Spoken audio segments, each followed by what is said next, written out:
Hello. सतसाई Bhagat ji, बंदी छोड़ सतगुरु रामपाल जी महाराज की जय हो। भगत जी, मेरी एक शंका समाधान है। मेरे घर के जितने भी परिवार देवर जेठ भगत जी वो इतने दिन है कि भक्ति करते करते पर भक्ति ना करेंगे। भक्ति में गुरु जी भगत जी बाधा बन रहे हैं सब परिवार वाले। मैं अपन के पास कई दिन तक फोन भी कर रही हूँ पर फोन आप उठा ना पा रहे, मिल भी नहीं रहा। भगत जी, मेरी शंका समाधान को कुछ निर्णय बताओ।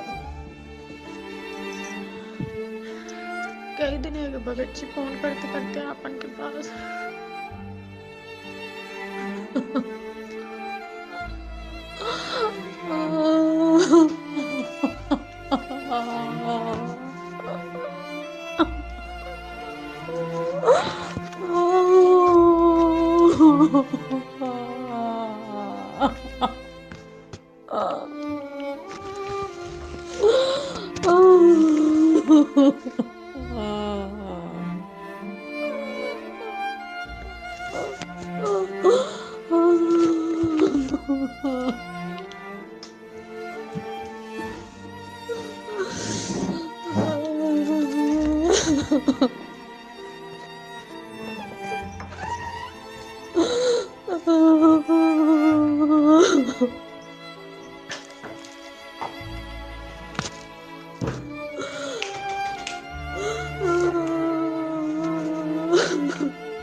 भगत जी, मेरी भक्ति में बाधा बन रही। भगत जी, वो कतई भी भक्ति ना करेंगे।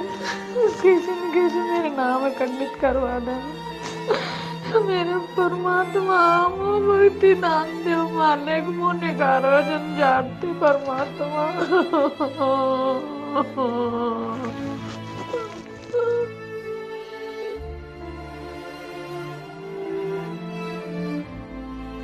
बंदी छोड़ सतगुरु रामपाल जी महाराज जी की जय हो। परमात्मा की सभी प्यारी आत्माओं को मुझ पवन दास का सतसाहिब।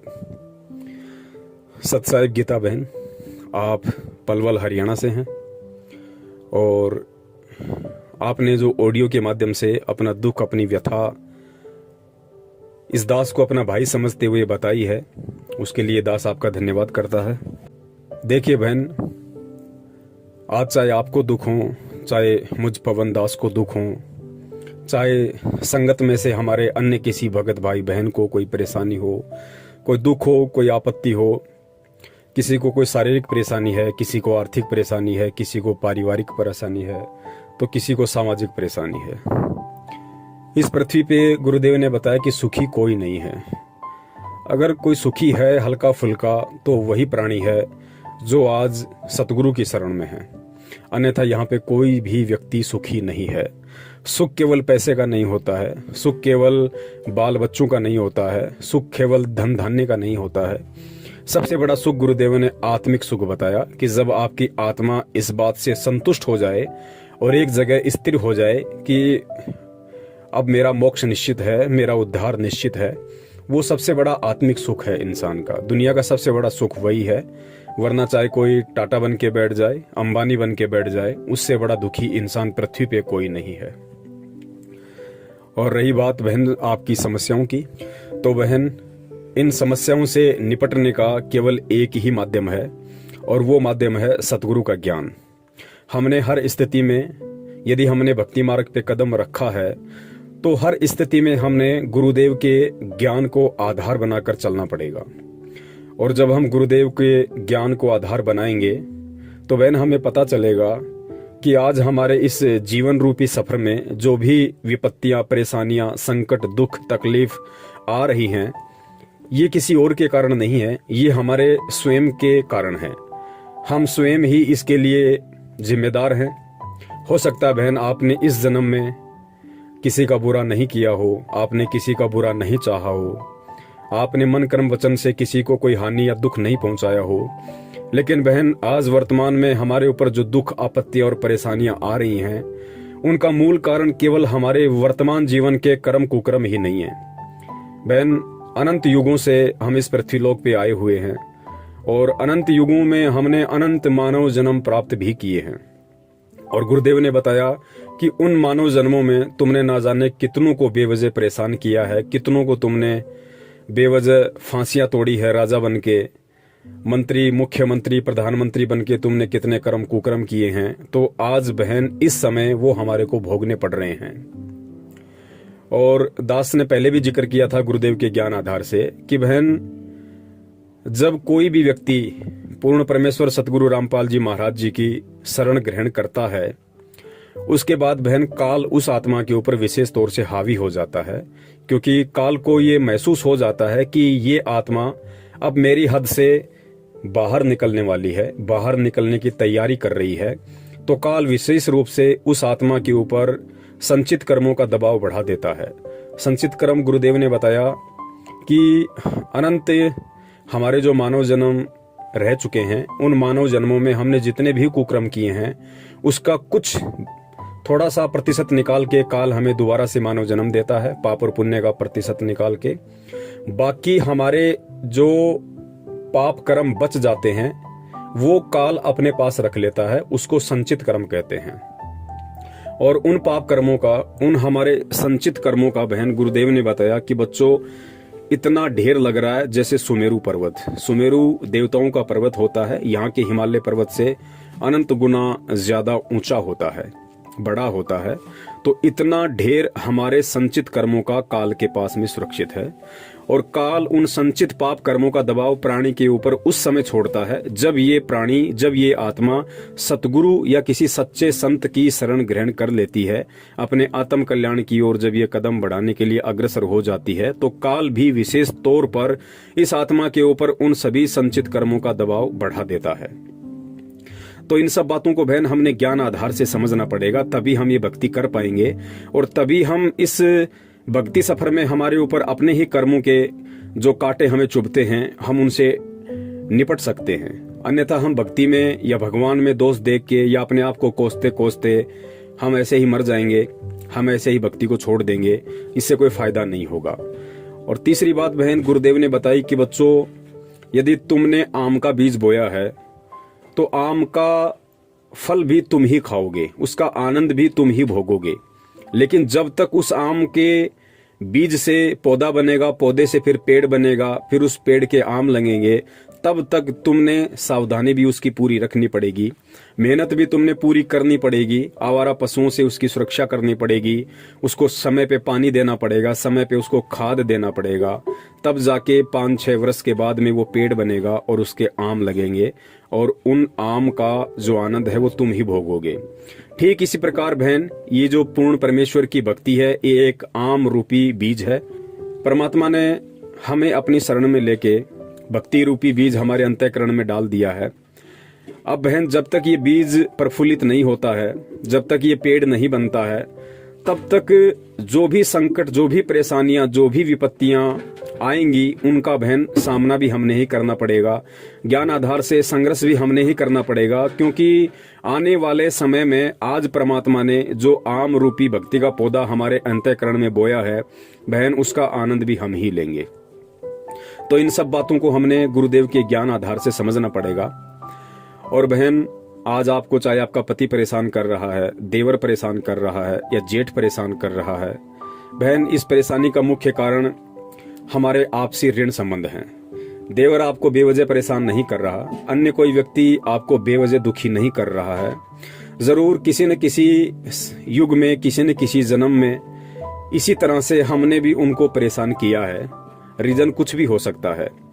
तो परमेश्वर ने बताया कि वही एक लेवा एक देवा दूतम, कोई किसी का पिता नहीं पूतम, ऋण संबंध जुड़ा एक नाता, अंत समय सब बारा बाटा।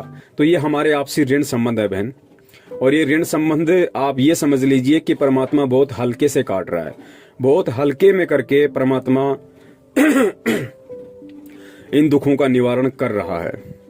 और हल्के में भी यदि हमें परेशानी आ रही है, हल्के में भी यदि हम ये सोच रहे हैं कि बहुत दुख है, तो बहन कहीं ना कहीं हमारे अंदर ही कमी है कि हम परमात्मा के ज्ञान को अभी अच्छे से समझ नहीं पाए हैं। वरना गुरुदेव ने तो स्पष्ट खोल के बोल दिया कि बच्चों नाम सहित बेवतन भला जो दर दर मांग भीखा, और क्या हुआ छत्र की छाया चाले यो राजपाट धेली का।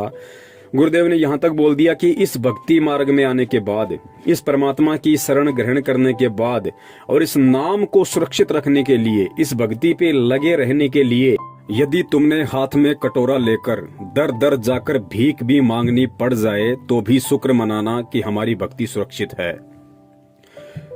और चौथी बात बहन, लगभग 1 वर्ष पहले आपने मुझ दास से संपर्क किया था हमारे वीडियो देखकर। आपको सच्चाई समझ में आई क्योंकि आप 2008 से जुड़ी हुई हैं, काफी समय से आप परमात्मा की संगति कर रही हैं।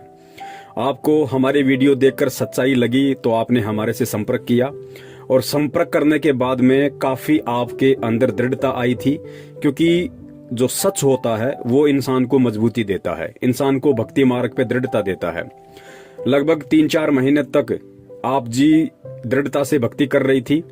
काफी लोगों के आपके पास में फोन आ रहे थे। हरियाणा के स्टेट कोऑर्डिनेटर अमन का भी आपके पास फोन आया, संजीव हुड्डा का भी आपके पास फोन आया, आपको धमकाने की उन्होंने कोशिश की, लेकिन आपने ज्ञान आधार से उनका मुकाबला किया और आपने दास को उनकी कॉल रिकॉर्डिंग भेजी। लेकिन बहन अब ऐसा क्या हो गया कि आप अपने ही परिवार वालों से संघर्ष नहीं कर पा रही, जबकि आपने उन बड़े बड़े गुंडों का सामना किया। बहन इसका कारण यह है कि उसके बाद में फिर से आप विचलित हो गई। सच्चाई पूरी समझने के बाद भी आप अपने कोऑर्डिनेटर के दबाव में आई, अपने नामदान केंद्र वालों के दबाव में आई, और आपको जब परमात्मा ने अच्छे से समझवा दिया था कि बहन नाम कभी भी खंड नहीं होता है, नाम परमात्मा का अखंड है। हम रोज नित्य नियम पढ़ते हैं, फिर उसमें आगे जो मंत्र आते हैं हम वो पढ़ते हैं, जिसमें एक जगह आता है कि अचल अभंगी मंत्र। अचल अभंगी का मतलब होता है जो कभी भंग ना हो, जो कभी खंड ना हो। और परमेश्वर की वाणी है कि साहिब का नाम अखंड है और सकल सब खंड। ये सारी सच्चाई आपको पता होने के बाद भी बहन आप फिर से अपने नामदान संचालक के दबाव में आई और आपने अपना नाम शुद्ध करवाया कि मैं अब सत्सेवकों के संपर्क में दोबारा नहीं आऊंगी और मैं अपना नाम शुद्ध करवा के भक्ति करूंगी। उसके बाद से बहन आपके अंदर ऐसा क्या हुआ कि आज आप अपने परिवार वालों का भी सामना नहीं कर पा रही। रीजन ये है कि परमेश्वर की वाणी है कि जानबूझ सांची तज करे झूठे से ने, जाकी संगति है प्रभु सौपन में भी ना दे। बहन पूरी सच्चाई से परिचित होने के बाद भी आपने सत्य का साथ छोड़ा, आपने सत्सेवकों की संगति छोड़ी, तो बहन काल का फिर से आपके ऊपर दबाव बढ़ा, क्योंकि परमात्मा ने अपना पंजा आपके ऊपर से हटाया। और परमात्मा ने अपना पंजा हटाया तो फिर काल के संचित पाप कर्मों का दबाव फिर से आपके ऊपर बढ़ने लगा। वरना वो ऑडियो आज भी दास के पास आपकी सुरक्षित है कि कितनी सूरवीरता के साथ आपने हरियाणा के स्टेट कोऑर्डिनेटर को जवाब दिया और आपने उत्तर प्रदेश के स्टेट कोऑर्डिनेटर संजीव हुड्डा को जवाब दिया, और आज आप रो रही हैं केवल अपने ही परिवार वालों के दबाव के कारण।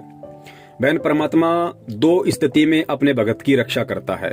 पहली स्थिति तो वो है जो भगत बेचारा नादान होता है, भोला होता है, सच्चाई से परिचित नहीं होता है, तो परमेश्वर उसके विषय में कहते हैं कि शरण पड़े को गुरु संभाले, जान के बालक भोला रे, कहे कबीर तुम चरण चित राखो, ज्यों सुई में डोरा रे।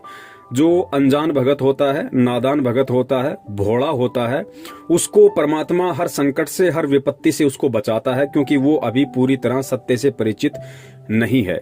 और दूसरी स्थिति में परमात्मा उस भगत की रक्षा करता है जो भगत परमात्मा के सत्संगों को आधार बनाकर, ज्ञान को अपने अंतःकरण में उतार कर, जो बिल्कुल दृढ़ हो जाता है कि चाहे दुनिया की कितनी बड़ी से बड़ी विपत्ति क्यों ना आ जाए, चाहे घर वाले मुझे घर से क्यों ना निकाल दें, चाहे देश का राजा मुझे देश निकाला क्यों ना देते, लेकिन ये परमात्मा की भक्ति में नहीं त्याग सकता। जैसे मंसूर का परमात्मा ने उदाहरण दिया। राजा के आदेश से धर्म गुरुओं ने मंसूर जी को खंबे से बांधकर उनके दोनों हाथ काट दिए, उनकी गर्दन काट दी। फिर भी मंसूर जी अनल हक ही करते रहे, जो मंत्र उनको परमात्मा ने समस्त वेद ऋषि के रूप में आके दिया था। तो जब भगत परमात्मा के ज्ञान से परिचित होकर इतना दृढ़ हो जाता है भक्ति मार्ग पे कि मुझे दुनिया की कोई बड़ी से बड़ी विपत्ति विचलित नहीं कर सकती, क्योंकि सतगुरु का पंजा मेरे शीश पे है, उसके बाद परमात्मा साईं की तरह उस भगत के साथ में रहता है और उस भगत को परमात्मा हर विपरीत परिस्थिति से, हर दुख से, हर संकट से उबार लेता है। लेकिन बहन सच्चाई का पता लगने के बाद फिर आपने अपनी कमजोरी दिखाई और उसी का ये परिणाम है कि आज आप अपने भी परिवार वालों का सामना नहीं कर पा रही। कोई बात नहीं बहन, आप सच्चाई का साथ दें या ना दें इससे कोई फर्क नहीं पड़ता है हमारे ऊपर। सच तो सच रहेगा। परमात्मा के बच्चे लगे हुए हैं। दास कल तक अकेला था, आज परमात्मा के हजारों की संख्या में सत्सेवक और सत्सेविका हो चुकी हैं। परमेश्वर का जो सत्य ज्ञान प्रचार है वो दिन दोगुना रात चौगुना रफ्तार से बढ़ रहा है। मीरा का उदाहरण दिया बहन गुरुदेव ने। मीरा जी का उदाहरण केवल इसीलिए दिया था क्योंकि जो माता बहनें छोटी छोटी बातों को लेके, छोटी छोटी परेशानियों को लेके सतलोक आश्रम बरवाला में, करोथा में परमात्मा को दर्शनों के समय अरदास लगाया करती थी, उनके आगे रो दिया करती थी कि परमात्मा बेटा भक्ति नहीं करने दे रहा, परमात्मा पति भक्ति नहीं करने दे रहा है, सारे परिवार वाले मेरे विरोध में आ गए, जबरदस्ती मेरे से देवी देवता पुजवाते हैं। तो परमात्मा ने मीराबाई की कथा हमें इसीलिए सुनाई थी कि उन पुण्यात्माओं को दृढ़ता मिले। और गुरुदेव ने कहा कि जब आज से 600 साल पहले मीराबाई एक लड़की होकर, जिस समय ठाकुर लोग अपनी बहन बेटियों को घर से बाहर तक नहीं निकलने दिया करते थे, उस समय मीराबाई रातों को सत्संग सुनने जाया करती थी। वो भी तो एक औरत थी, वो भी तो एक लड़की थी। जब उस समय की मीराबाई संघर्ष कर सकती है तो आज 21वीं सदी की माता बहनें परमात्मा की शरण में आके संघर्ष क्यों नहीं कर सकती? क्या मीराबाई के कोई 4 हाथ पैर थे? तो बहन इन सब उदाहरणों को हमने अपने अंतःकरण में उतारना पड़ेगा। गीता बहन, ये जीवन बहुत ही थोड़ा है, समय का कोई भरोसा नहीं है कब हमारी सांसें पूरी हो जाएं। बहन ये दृढ़ निश्चय कर लो कि हमें परमात्मा मिल चुका है, हमें भगवान मिल गया है, और वो भगवान मिल गया है जो हमारी आत्मा का उद्धार करवा सकता है। तो बहन ये जीवन हर स्थिति में परमात्मा के चरण कमलों में समर्पित कर दो। दुख परेशानियां किस पे नहीं आती। खुद गुरुदेव ने दुख सहन करके, दुख उठा के इस भक्ति मार्ग को उठाया है।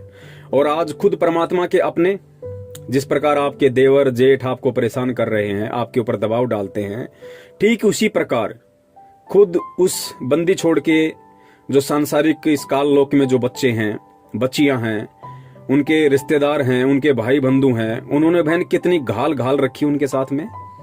कितने दुखी थे परमात्मा सतलोक आश्रम बरवाला में कि इन नादानों को इतना ज्ञान देने के बाद भी ये मुझे समझ नहीं रहे, ये मुझे पहचान नहीं पा रहे और इस भक्ति को मजाक में ले रहे हैं।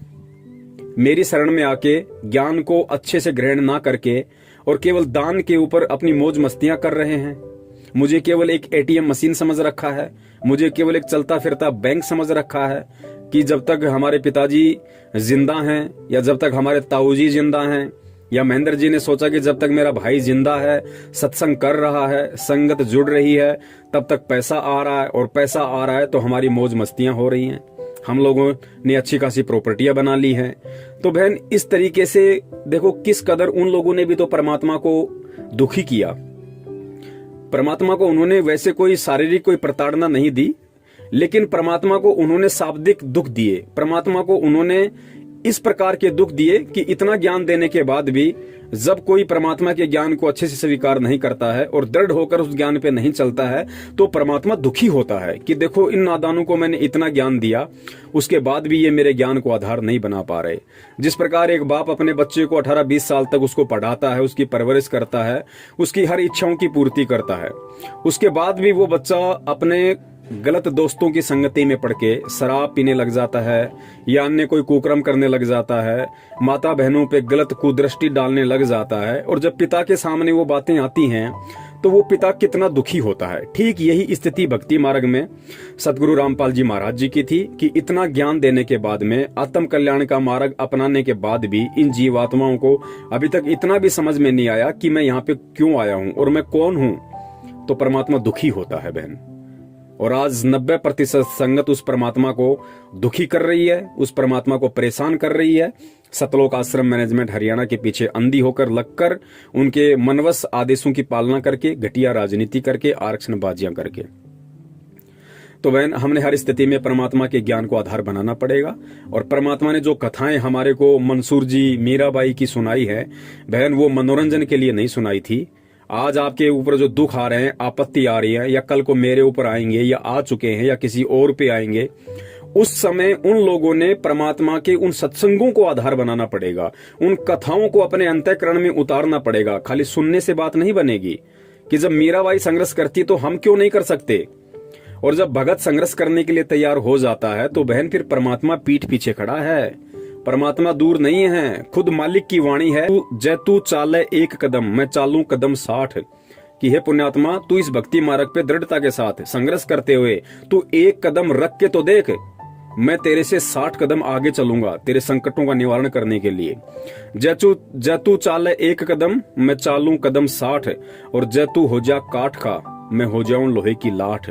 काठ होती है लकड़ी और लोहे की लाठ होती है लोहा। परमात्मा कहते हैं यदि तू लकड़ी के जितना भी मजबूत हो जाएगा तो मैं लोहे की तरह मजबूत होकर तेरे पीछे खड़ा रहूंगा। तो बहन संघर्ष आपने स्वयं करना पड़ेगा और परमात्मा के ज्ञान को आधार बना के करना पड़ेगा। और इसके अलावा बहन जरूरी नहीं कि आप अपने घर पे मोबाइल में जोर जोर से चला के आरती करो या आप लोग बोल बोल के मंत्र करो जिससे आपके परिवार वालों को दिक्कत हो, परेशानी हो। जरूरी नहीं कि आप अपने घर में दीपक जलाओ, ज्योति जलाओ, यदि आपके परिवार वालों को उससे परेशानी है तो। बहन ये परमात्मा की जो भक्ति है ये बहुत ही सहज है और इस भक्ति मार्ग में परमात्मा सबसे पहले भाव देखता है, भाव के बाद में परमात्मा बाहर की क्रिया देखता है। यदि आपके ऊपर ऐसी कोई विशेष विपत्तियां हैं, ऐसी विशेष परिस्थितियां यदि आपके साथ में है कि जब आप आरती करती हो, मंत्र करती हो, सत्संग सुनती हो घर में, तो आपके परिवार वालों को आपत्ति है, ऑब्जेक्शन है, तो बहन परमात्मा ने बताया कि आप ऊंची आवाज में सत्संग मत सुनिए, आप ऊंची आवाज में मंत्र मत कीजिए, आप ऊंची आवाज में सत्संग मत सुनिए। आपको सत्संग सुनने हैं, आप रात को सोती हो, रात को तो परिवार वाले परेशान नहीं करेंगे, आप अपने कान में मोबाइल के माध्यम से लीड लगाकर आधी घंटा परमात्मा का सत्संग सुन लो, 1 घंटा परमात्मा का सत्संग सुन लो। परिवार का कोई सदस्य नहीं है उस समय आप अपने मोबाइल में सत्संग सुन सकती हैं। मंत्र जाप कोई जरूरी नहीं कि हम इसको बैठ के करें या लोगों को सुना के करें। मंत्र जाप हम मन ही मन में कर सकते हैं, किसी को मालूम भी नहीं पड़ेगा कि ये मंत्र कर रही है या किसी और का चिंतन कर रही है। तो बहन ये बहुत सारी विधियां हैं। रही बात आरती की, तो बहन जी आरती भी हम किसी भी प्रकार से हम कर सकते हैं। हम उठते बैठते खाते पीते कैसे भी रात को सोते हुए यदि ऐसी समस्या है तो हम कैसे भी परमात्मा की आरती कर सकते हैं। इसमें कोई एक जगह कोई पद्मासन लगा के बैठने की आवश्यकता नहीं है। यदि आपके घर वालों को आपके दीपक लगाने से, परमात्मा की ज्योत बत्ती लगाने से आपत्ति है तो बहन जी मत लगाइए। आप अपने अंतःकरण में परमात्मा का दीपक जलाइए, परमात्मा की ज्योति जलाइए। और अंतःकरण में परमात्मा का दीपक और ज्योति जलाने का मतलब है कि हम परमात्मा की शरण में बने रहें, हम परमात्मा को अपना परमेश्वर मानते रहें, हम उनको अपना पति परमेश्वर के रूप में स्वीकार किए रहें। यही सबसे बड़ी ज्योति अपने हृदय में उस परमात्मा के प्रति है।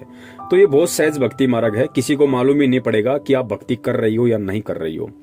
इसके अलावा यदि आपको देवी देवताओं की पूजा पाठ के लिए या अन्य किसी धार्मिक अनुष्ठान वगैरह में शामिल होने के लिए दबाव डालते हैं तो बहन फिर ये आपके अपने व्यक्तिगत विचार होंगे, ये आपके अपने ज्ञान आधार को समझ के आप कितना संघर्ष कर पाओगी, कितना नहीं कर पाओगी, ये उसके ऊपर डिपेंड करता है, निर्भर करता है।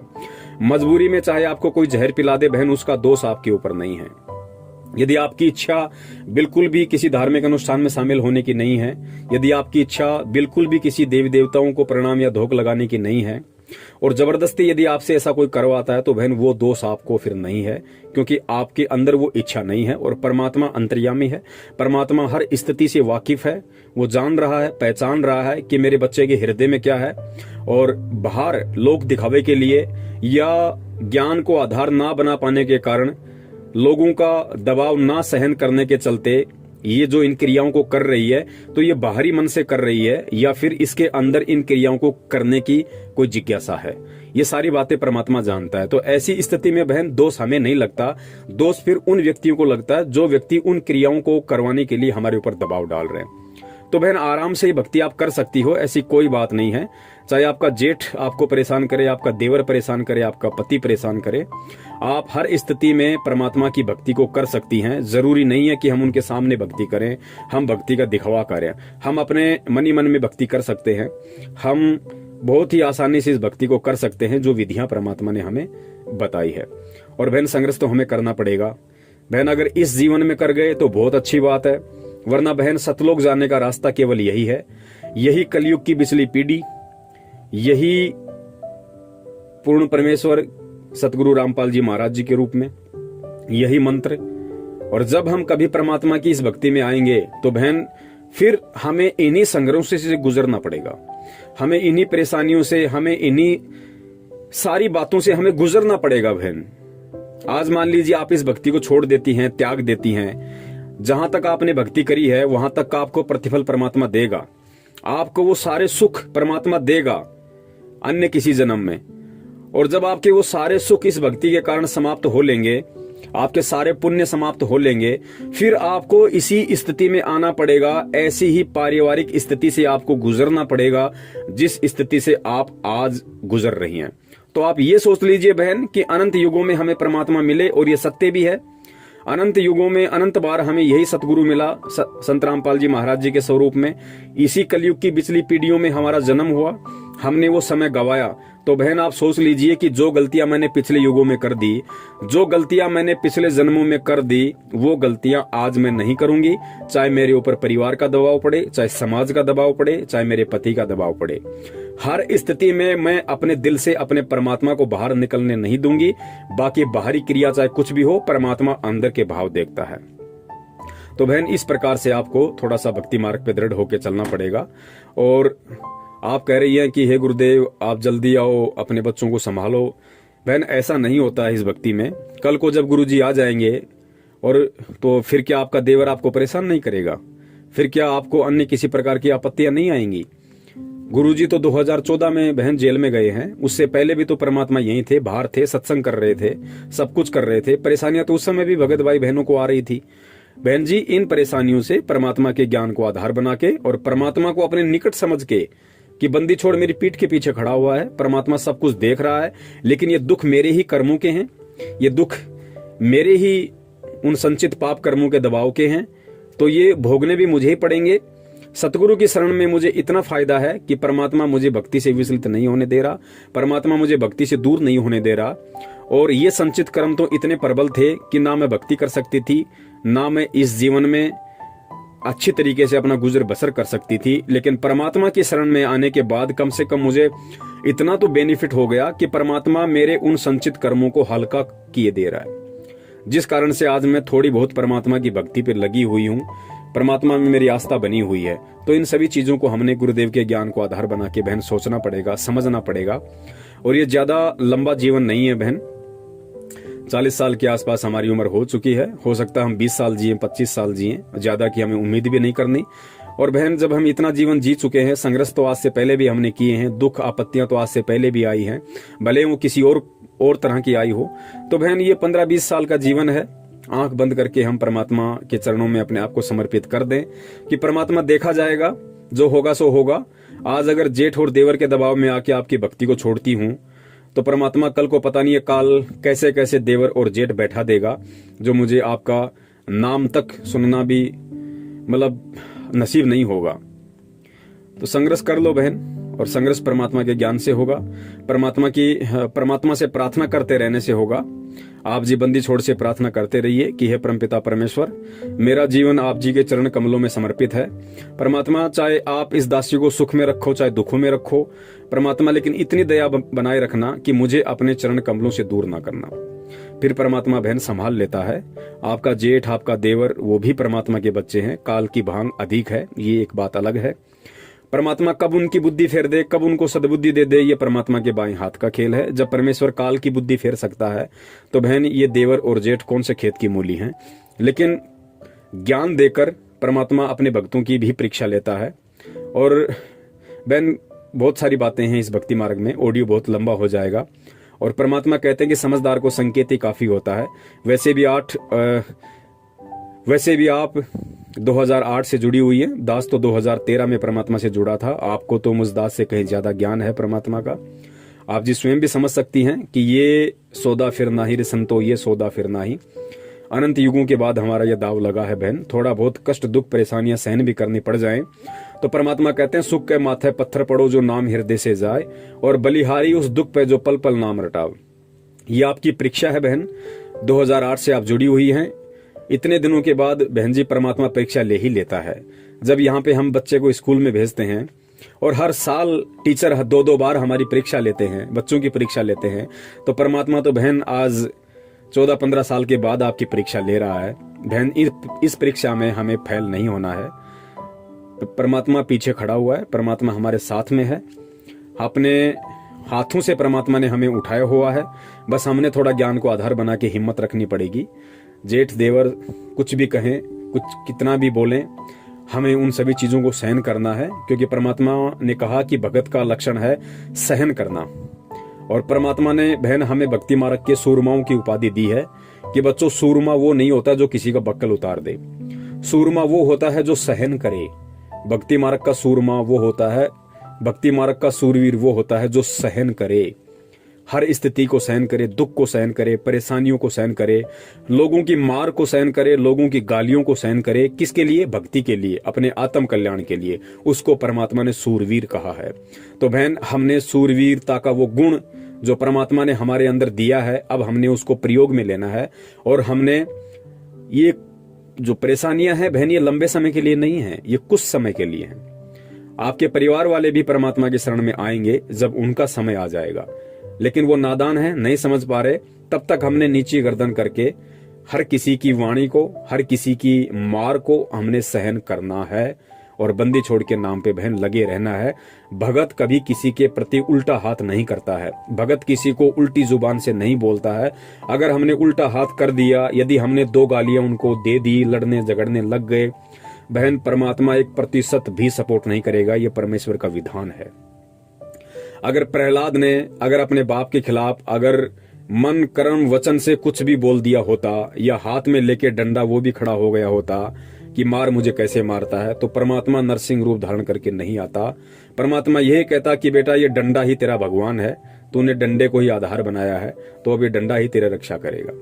तो बहन, हमने अपना डंडा अपने सतगुरुदेव को बनाना है, सतगुरुदेव के ज्ञान को बनाना है, और फिर हर स्थिति में वो सतगुरु और उसका ज्ञान रूपी डंडा इस दुनिया की बड़ी से बड़ी परेशानी से, प्रॉब्लम से, हर संभव हर स्थिति में हमारी रक्षा करेगा। तो बहन, ज्ञान को आधार बनाओ। ये भक्ति है ही ज्ञान की। बहन, ज्ञान से बढ़कर ऐसी कोई दवाई नहीं है। ये ज्ञान बहन, इतनी बड़ी पावर है इस परमात्मा के ज्ञान में। ये अब दास क्या कहे बहन, शब्द नहीं है दास के पास में, क्योंकि ज्ञान इस भक्ति की नींव है, ज्ञान इस भक्ति की जान है बहन। अगर ज्ञान है तो चाहे दुनिया की बड़ी से बड़ी प्रॉब्लम क्यों ना आ जाए, चाहे काल खुद आपके सामने आके खड़ा क्यों ना हो जाए, आप संघर्ष कर जाओगी। और अगर ज्ञान को आधार नहीं बनाया तो बहन, कोई 2 कौड़ी का जीव भी हमें विचलित कर सकता है भक्ति और भगवान से। तो बहन, हर स्थिति में ज्ञान को आधार बनाओ, हर स्थिति में परमात्मा से प्रार्थना करती रहो, और हर स्थिति में चाहे कैसा भी दुख हो, कैसा भी संकट हो, अपने मन ही मन में, अपने अंतःकरण में परमात्मा को बसाए रखो। जो सूक्ष्म विधि हमें परमात्मा ने बताई है, हमें आंतरिक क्रियाओं से भक्ति को करते रहना है। अगर हम परिवार के दबाव के चलते बाहरी क्रियाओं से, जैसे ज्योत बत्ती लगा के, जोर जोर से सत्संग सुन के, इस तरीके से यदि हम भक्ति नहीं कर पाते हैं, तो हम आंतरिक विधि से भक्ति करें। अपने मन मंदिर में परमात्मा की ज्योत जलाएं, अपने मन ही मन में परमात्मा का ध्यान करें, परमात्मा का नाम सुमरण करें, और कानों में लीड लगा के या जैसे भी आपको धीमी आवाज करके समय मिले, जब भी परमात्मा के सत्संग वगैरह हम सुनते रहें। बहन, निश्चित तौर से आप मान लेना, परमात्मा हमारे साथ में है, परमात्मा हमारे से दूर नहीं है। ये परीक्षा का समय है, और परीक्षा के समय जब बच्चा परीक्षा दे रहा होता है तो बहन, टीचर पास में ही खड़ा होता है। बच्चे को भी पता है कि टीचर मेरे पास में खड़ा है, घूम रहा है, सभी को देख रहा है, लेकिन टीचर बताता किसी को नहीं। टीचर मदद किसी की नहीं करता, क्योंकि वास्तव में वो परीक्षा है। और परीक्षा के समय टीचर केवल ये देखता है कि 1 साल से मैंने इसको जो बार बार पढ़ाया है, ये उसको कितना अपने दिलो दिमाग में उतार पाया। उसी आधार से आज इस बच्चे को लिखना है एग्जाम में, इस आंसर शीट में इसको लिखना है। तो बहन, सेम यही स्थिति भक्ति मार्ग की है।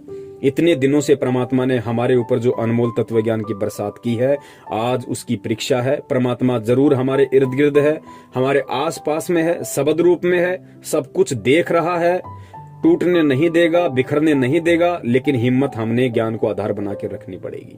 सत साहिब, बंदी छोड़ सतगुरु रामपाल जी महाराज की जय हो।